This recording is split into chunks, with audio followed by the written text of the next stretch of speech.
Hi, today I'm going to be talking to you about my 5 top tips for losing weight and keeping it off. So the first one, which is probably going to be no surprise to you, is move. You really do need to move your body every day in some way, shape or form, whether that's just going for a walk, exercise class, a run, a swim, anything that keeps you active. You also need to understand the difference between different types of movement and what they're going to do for you in terms of your weight loss efforts. So cardiovascular exercise or aerobic exercise where you get out of breath and you sweat is going to burn off excess calories. All those different pounds of fat that you're carrying on your body that you want to shift, each one is 3,500 calories. So in order to get rid of them, you need to burn off those extra calories in order to remove that fat from your body. Strength exercise, lifting weights of any kind, will help increase your muscle mass. Muscle mass is metabolically active tissue, which means it's hungry for calories.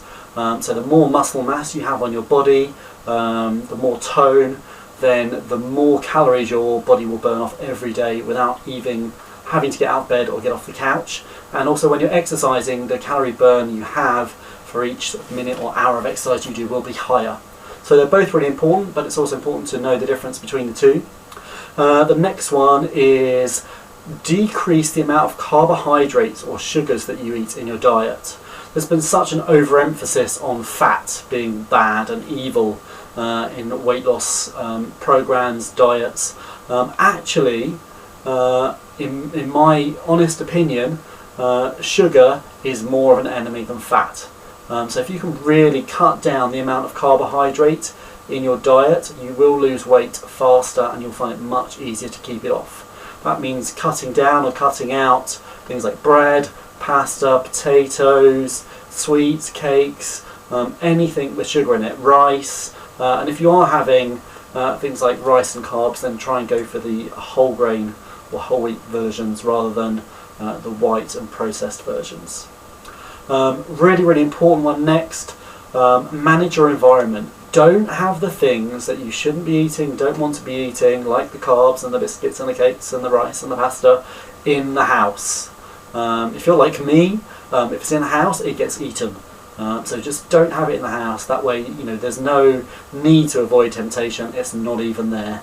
And you're far less likely to eat it if you've got to get in the car and drive down to the shops to get it. Related to the first one, plan.